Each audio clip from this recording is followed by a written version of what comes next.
Yes, we're here again. Nunchaku.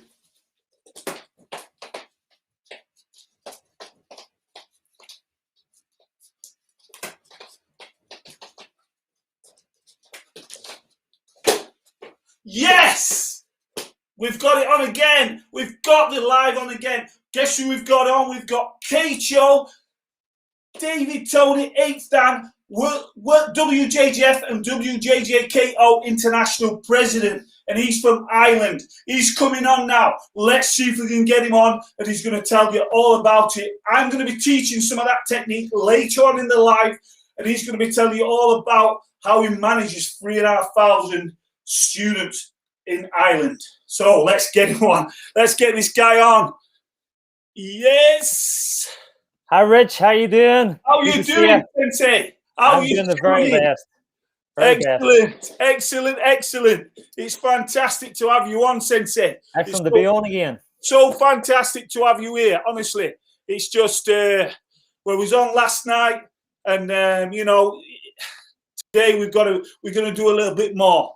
If you've just joined us, guys, this is Sensei David Toney, and he's an 8th Dan Jiu-Jitsu from Ireland, and he's going to be telling us a little bit about his history, how it all started for him, what it was like when he did his first class, and it's going to just get comfy, get yourself a cup of tea, and we're going to talk about some good times. Also, guys, we're here to promote the World Martial Arts live event. I'm Rich Smith, Sport Nunchaku. Don't forget, guys, to follow me and like this and share this for Sensei Toney, because and for me. Don't forget, I know it's for me as well. But what we are here for, guys, is to talk about the World Martial Arts Live event on the 15th of May. But I want to get into the nitty-gritty with you, Sensei, as well. I want to get into that nitty-gritty. I'm throwing this love at you. I'm throwing this energy at you. And if you're watching, guys, from home, I'm throwing it at you as well, because that's what it's all about, uniting martial arts under one umbrella, martial art. Because that's what I believe I can do through this show and through every week, and doing the moves and doing everything and make it all amazing. So let's see what we can do. First of all, Sensei, I'm going to ask you how it all began for you. How did you get interested, and what was your first class like? Please tell me all about it. First of all, I was always interested in martial arts. I've seen all the martial arts films throughout the years, and I came to martial arts quite late for myself. I didn't start till I was 19. My first class was with an instructor called Sensei Toney Beadle, and he was a 5th Dan master instructor. It was back in the day when jiu-jitsu wasn't the same. Health and safety wasn't. It was just a little bit crazy in those days. My first class, if anybody knows jiu-jitsu, they'll know what a stomach throw is. So you grab the person's gi and you plant both your feet in their chest. Some people call it a monkey climb as well. And you throw the person over the top of your head and they land on their back. Obviously, they have to break fall with their feet and with their arms. My first class in jiu-jitsu, Sensei Toney Beadle pulled me out of the group and did that on me. And I hadn't been taught how to do a back break fall. And I landed on the full of my back. I couldn't breathe. I thought my lungs were going to come out my chest. And for some people, that might have been the end of their jiu-jitsu time. They would have said, this is just crazy. I'm not doing this again. But once I got over the pain and was able to get back up my feet, I thought, do that again. That was fantastic. And I was just hooked, because I had never seen or felt anything like that. I didn't know how he did it, because at that stage, you're just a beginner. You don't know what is going on. All I knew was I was standing in front of him, and the next minute I went over the top of his head and landed behind him. And that was my start of a love affair with jiu-jitsu. And it just has grown from there. And you'd done nothing before that, Sensei? No, well, I was into football. I did a bit of weights training. I'd done a marathon shortly before, so I'd always been fit and healthy. But that was the first time I'd actually done a martial art. And once I started, martial arts weren't as prevalent in those days, so you had to travel a bit. So I would train. I had multiple coaches in the early years, Rully was one of my early coaches. Guy called Raymond Shaw, another really good, excellent coach. I trained mostly with him, did a phenomenal job in the early stages of my training. Sensei Mark Noble, you probably know him from World Jiu-Jitsu. A guy called Dougie Davison, a few other coaches. What happened was that I picked up each coach has their own training style. Some people, were more into the throws, other people more into the grappling, other people more into the kicking skills. And I learned a little bit from each of them. Yeah. And what I am is I'm a product of all of them, a combination of all. It was almost like I went to one coach and I took the best of them, and I took the best of another one, took the best of another one, and tried to make it my own. And just was like a sponge in the early days, just soaked up everything I could, went to all the classes I could, trained. I used to work as a butcher many years ago before I became a martial arts coach. And my boss used to shout at me because I'd be serving a customer. I'd have to go into the big walk-in fridge to get something, and he'd wonder where it went, and I'd be on a hind of beef, giving it the old Rocky style. Good. My boss, the reason I turned a professional in martial arts was because I was teaching martial arts, I was training martial arts at night, and I was working during the day. And my boss basically said, listen, you either quit the martial arts or you're getting fired. And I said, okay, no problem. I accept that. I'm gone. I'm out. And I give him a week's notice and to become a professional martial arts coach. And as I was walking out the door, he said, I'll see you in 2 weeks, because he thought I wouldn't last 2 weeks as a martial arts coach. And what year was that, Sensei? That I must have been about 20. I think it was about 25 when I did that. And I actually give him credit, and I've written a few books. And my first book, I give him credit because it was him saying, "I'll see you in 2 weeks." Spurred me on. I thought, I don't care what I have to do. I'm going to make a success of this because I'm not going to go back to working in his shop.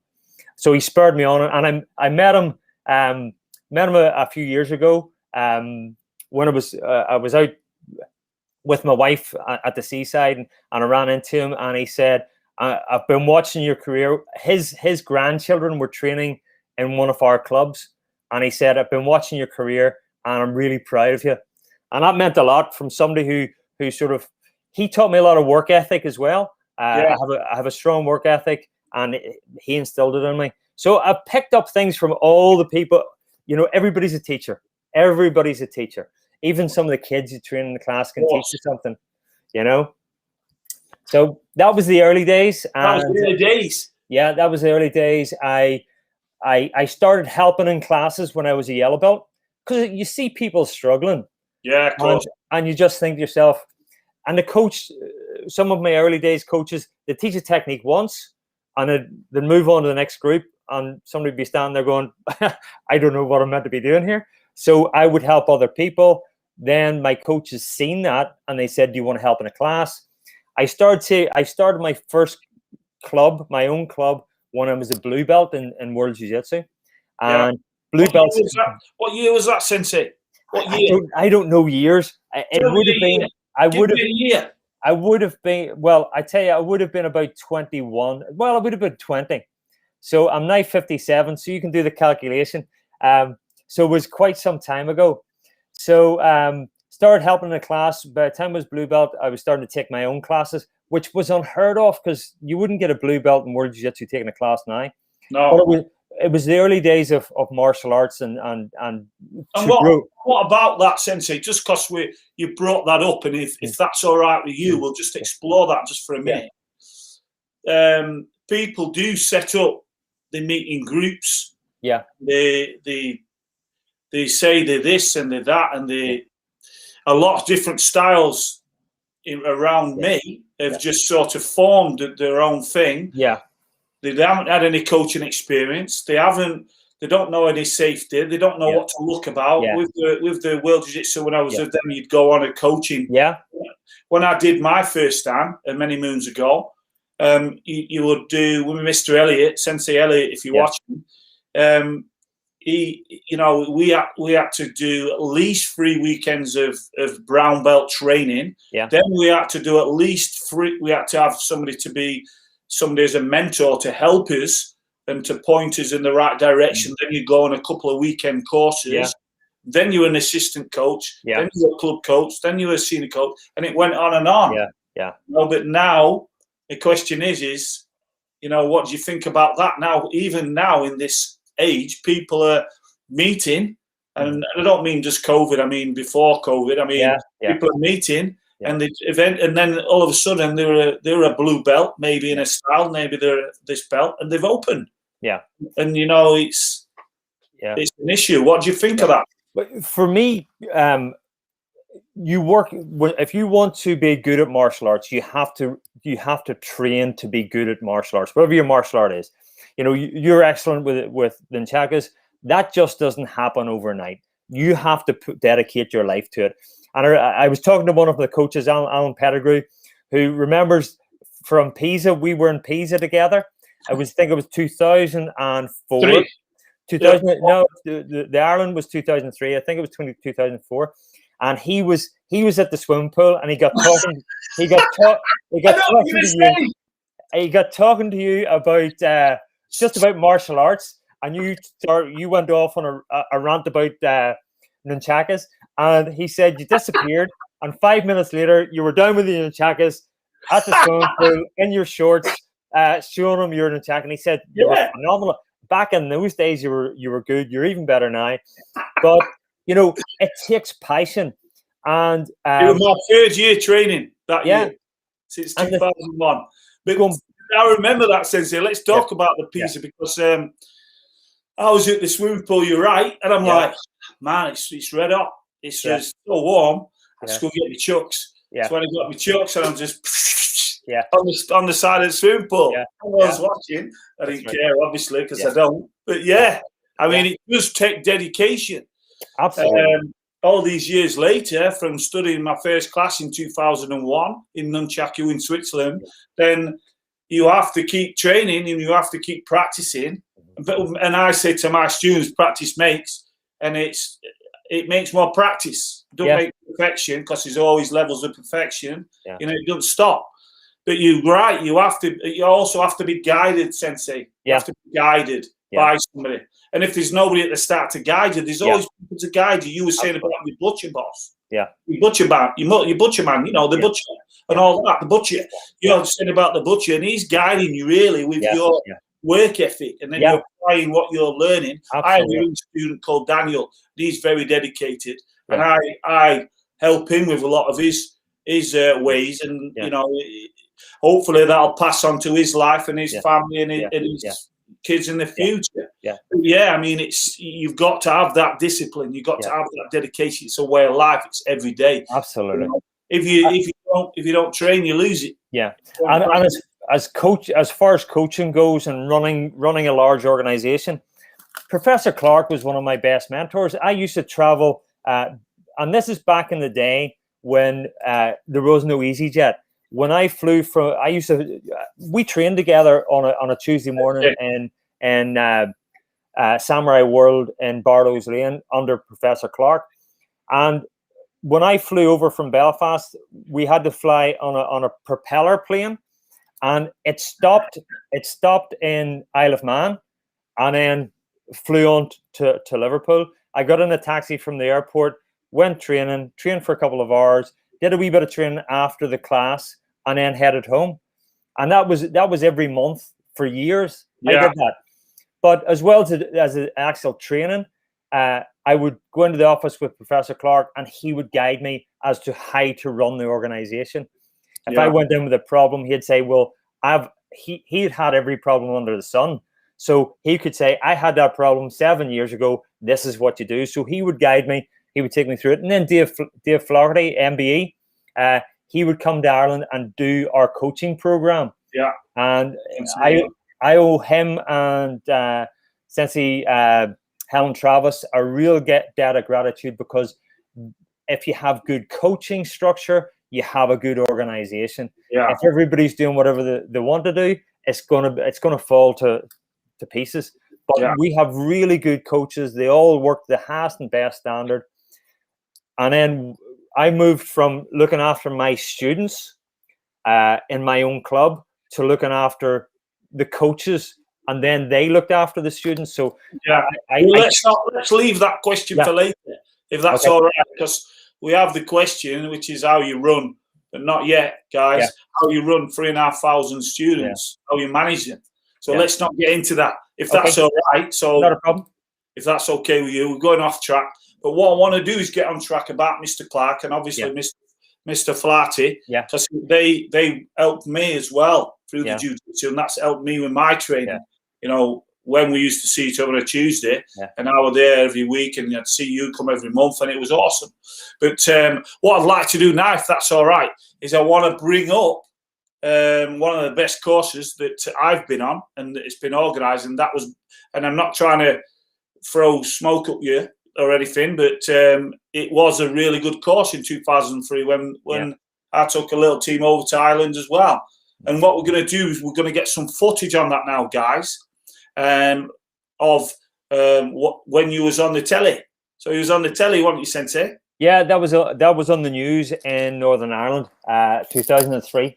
So we're going to get that on. It's quite old footage. Yeah, and it's also towards the end of the YouTube video, which we can put in the link later, is Jean-Yves Mulot, who did the world record breaking event, and he done that in front of you, and he set all the blocks on fire. Yeah. And, I'll quickly jump in there to just tell you something quite funny. Go on, tell me, innit? Are you going to tell me about the end where one of your coaches is trying to put the flame out? No. This is about the fact that obviously we were working in a leisure centre, and when you watch the video, you'll see the flames are everywhere. So there's a health and safety issue there. So I had one of my black belts was a health and safety guy, and I said, we're going to set these blocks on fire, and he said, look, you cannot set these blocks on fire in a leisure centre. You just can't. So I spoke to Professor Clark, and I said, we're not allowed to do it. And between the two of us, we said, look, you know, what we'll do is we won't tell the leisure centre. We'll just do it, and we'll apologise afterwards. That's the best way. Always apologise later. So then, as Jean-Yves was started to as my team started to light these blocks, I could see all the leisure centre staff looking at each other as if to say, what's going on here? But it was too late. It was You've heard it here, guys. You've heard it on Sport Nunchaku channel. You've heard it here. It's awesome. And you'll see in the video, the flames are everywhere. And they actually had a gel pack on each of those blocks, and then they lit them. So what happened was when he broke, if you watch it, when he breaks it, the gel goes onto his hand, and his hand goes on fire. Yeah, and he has to shake it. But also the floor started to go on fire as well. So there was massive apologies after that event. And how many people were at that leisure centre? I think there was about 2,500. That's not including the spectators. So you're a bad boy, Sensei. Yeah. Listen, you have to do these things. Bad lad. But anyway, it was a bit different then. Yeah, different time. 20 years ago, you got away with a lot, innit? Yeah. So right, let's see if we can get this on.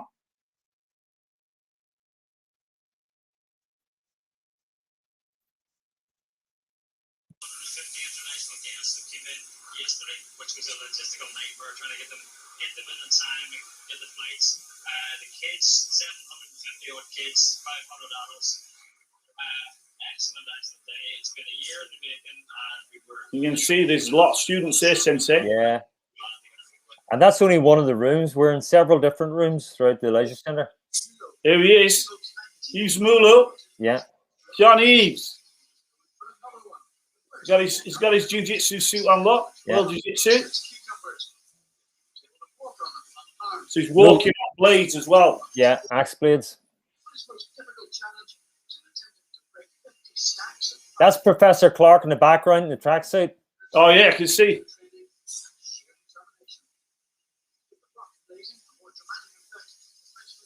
And you can see his hand goes on fire. Yeah. You got to be quick. You got to be quick for that. You're gonna get a bit of burn time. You're gonna get burned. Blaze of glory. And look at the floor. The floor is totally on fire. And there's hands. I like this ending. Watch the ending where one of your guys puts the fire out. Yeah.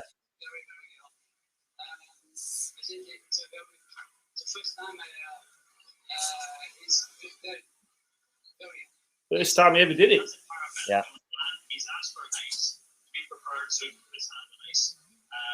This is his last ever break. He's retired after it. It is very hard on your body, both mentally and physically. It's so taxing and so good that he just can't do it anymore. And this is his last one. And it's so again, look at the floor. Totally fire. And his hands on fire. Okay, there's your mate again. There's your mate. Yeah. Putting it out. Brilliant. There he is. Running round. Yeah, so good event. Brilliant. Absolutely brilliant. Yeah, really enjoyed it. Really enjoyed it. It was fantastic, that. It was fantastic. I really did enjoy it myself. So what we're going to do now, guys, after that, is I'm just going to show you a little single technique for Nunchaku. So if you just join us, guys, what we're doing at the minute is we're promoting World Martial Arts Live. Sensei Toney is teaching on it. He's doing some Ju-Jitsu techniques with his coaches, but he's also going to be. I'm also going to be doing some Nunchaku on the course. And what you want to do is you want to contact me for some tickets and all that. And now what we're going to try and do is I'm going to teach you a little technique, and then what we're going to do after that is we're going to get Sensei on another little video, and he's doing a technique. Excuse me, and then we're going to talk through that as well. So let's have a see. We'll just get set up, and we'll take it from there. So I'm going to put you on, Sensei, just for a minute while I get set up. So you can, if you keep them all company. Okay. Do you want me to have a chat with everybody? Why don't you tell them a little story? That little story we talked about before. Do you know when you went when Mr. Bertoletti went to Ireland? Yes. So I told this story yesterday. I've been involved with IBSSA, which is International Bodyguard and Security Services Association, and we were doing a course in Northern Ireland. And Shike Bertoletti was one of the coaches on the team. So if you can imagine, we're doing this in a private estate, and we had borrowed a car off the police, and the car was a stolen car used by drug dealers, and it had been impounded by the police, and they had loaned us this car with the stipulation, do not take it off the private estate. And when I say a private estate, it was a stately manor and that sort of thing. All the coaches, all the instructors were dressed in full combat gear with imitation firearms, because we were doing firearm retention techniques and disarmament techniques. Went out one night to find the car missing, and Shike was missing. Shike Bertoletti was missing as well, with three of the Italian coaches. Tried to find out where the car went, where they had went. Couldn't find them anywhere. Hour and a half later, Shike drives up the drive. The guys who are in the car with him jump out of the car and start kissing the ground. And I said, where did you go? And they said they drove to Belfast. This is maybe 15 miles away, and drove around Belfast. All four of them in combat outfits with imitation sidearms in a car that was a stolen car and shouldn't have been on the road. And it was during the time when there was more troubles in Northern Ireland, so they're lucky they didn't get shot. They really are. So just one of those stories about Shike. Phenomenal coach, very strict on the mat, but a phenomenal sense of humor. Unbelievable guy. I love traveling with him. Around the world with him. And yesterday I heard this for the first time on the pre-live, and it was so funny. Couldn't stop laughing. So I'm just going to have a little go now, Sensei. Okay. So, guys, we're just going to do a single one. And if some of you are watching on the Instagram, okay, when you're watching, I did a little bit of a live today. It's on YouTube. It's on Instagram. This is one of the techniques I've done. when you're doing this technique, it's just a single one. It's a basic single technique. So when you do it, it's that little finger roll there, that sneaky one, that little sneaky one at the start. And you're just flicking it out. Some of you have done some of my courses, you're just flicking it out. Flick, flick, flick, and catch. So you just flick figure 8 to there, look. So when you're doing it, flick, finger, rebound, rebound 2. And anybody who'll also learn with me, this is called a T-catch. So T-catch, bring it back. T-catch, bring it back. We go through some drills that on the World Martial Arts Live. So let's go again. 1, 2, through to there. So you're going to go 1, 2, through, and just go on a T-catch. So you're going to go 1, finger, back to there. Right, guys, I broke it down a little bit. You know, I hope you enjoyed that. We'll get back to it now and get Sensei on. And he's going to do a little technique, you know. But like I said, get on the World Martial Arts Live or find me on YouTube or Instagram at Sport Nunchaku. Let's get Sensei back on. All right. Brilliant. So we got you on there, Sensei. And what we're going to do is we're going to share the screen again. And what we're going to try and do is we're going to get you're doing a wall defense technique. It's a wall defense technique that we were talking about before, where you sort of escape, you know, the wall. Okay. Somebody's grabbing you, Sensei. They're grabbing you, and we go into the wall. Yeah. Okay. And what he's trying to do is trying to grab you to headbutt you, but it looks on it. But we'll just go through this. Let's have a quick look. And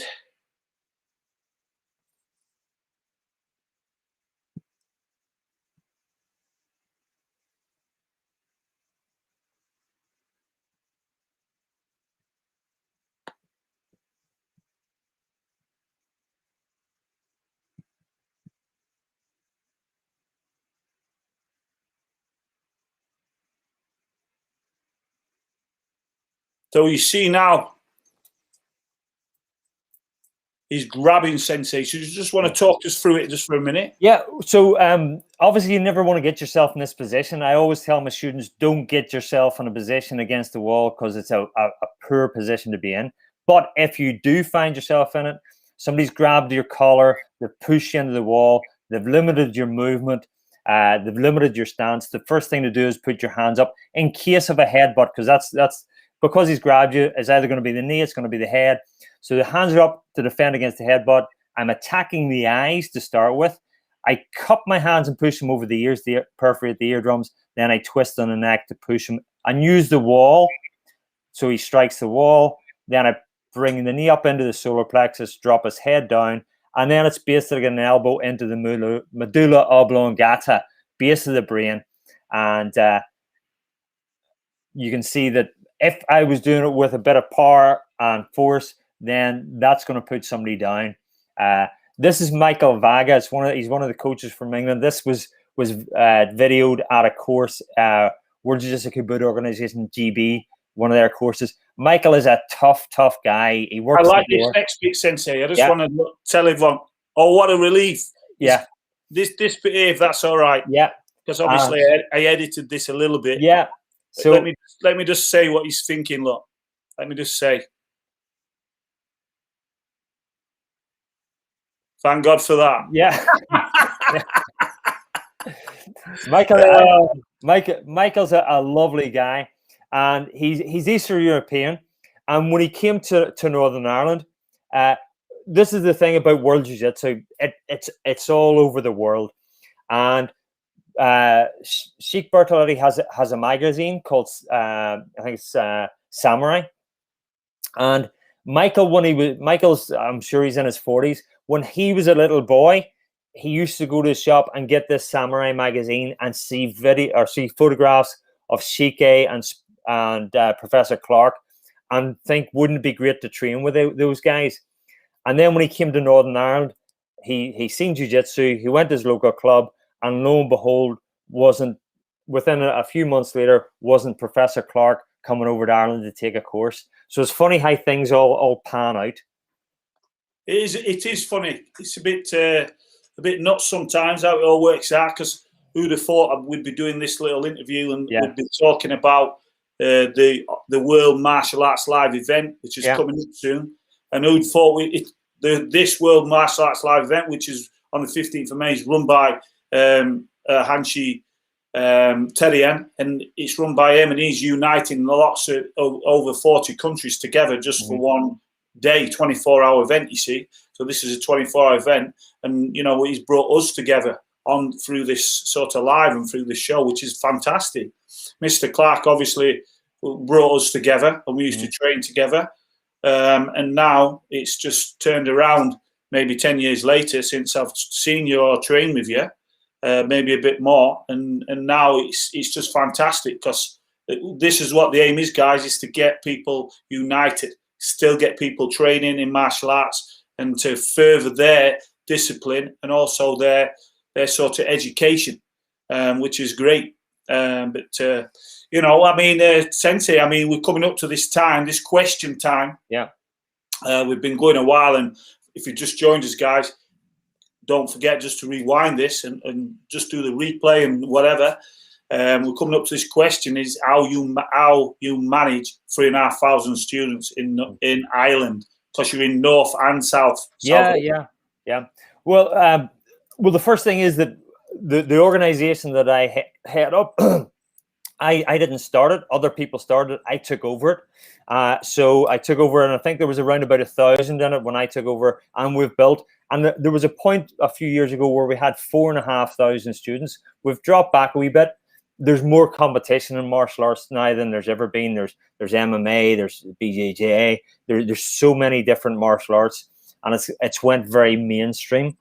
But I think that sort of the secret of running any kind of martial art is looking after the people. You know, I know it sounds crazy, but fundamentally, if you don't look after your students, you're not going to have them as students. If you look after them, if you look after them, and that goes for if you look after the coaches and they look after their students. And when you have a problem, don't bury your head in the sand. Deal with it. You know, if you have a problem with a student, sort it out. If two students are bickering in your club, sort it out. Don't leave it to becomes a war between two people. And then what happens is people take sides, obviously. Yeah. And then it causes problems in the organization. And the other thing is, the other thing that I really firmly believe is, don't concern yourself with other clubs or other organizations. Too many people are worried, well, the BJJ club down the road has X number of students. Oh, some of my students have went to MMA, or some of my students have went to a different club. That's okay. You know, there will be people will come and there will be people will go. But if you look after them, they're going to stay a lot longer than if you don't look after them. Mr. Clark said once, he said he's never worried. He was never worried about it because one leave and three turn up. So yeah.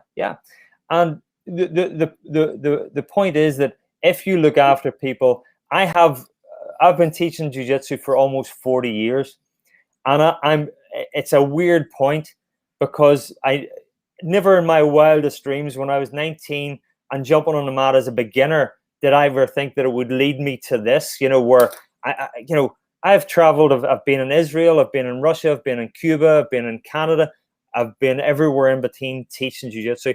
Never in my wildest dreams did I think that I would be a professional martial arts coach.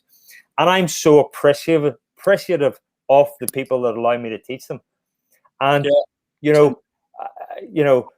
martial arts is meant to kill egos, but it doesn't. There's a lot of big egos out there. We all know that. And the point is, when you start thinking it's about you, that's when it starts to fall apart. You have to be respectful of, if somebody's jumping on your mat, you have to be respectful to them, because it's a two-way street. I can't expect anybody to respect me if I'm not going to respect them back. I just can't. And that's one of the things that all our coaches are about in World Jiu-Jitsu, in Northern Ireland and in Ireland. We look after our students to the best of our ability. Do we make mistakes? Yes, of course I do. And this is the thing that I learned from Spartaco Bertoletti, or Shike Spartaco Bertoletti. He has a thing that he tells me, and he says, I make 1,000 mistakes every day. Yeah. I just try not to make the same ones 2 days in a row. And the other thing is, you know, I was at a course with him in Italy, and we were staying in the same room. And there was a problem. When you run a large organization, there's always going to be problems. So there's a problem. He was dealing with it throughout the day, and somebody actually rang him at 2 o'clock in the morning. He answered the phone. There was a bit of a heated discussion. He put the phone down, and he just fell fast asleep again. He didn't worry about it. He didn't concern himself. And I said to him the next morning, how do you do that? Because for a lot of us, we would worry. You know, if we had a difficult conversation, would worry, and we wouldn't be able to sleep.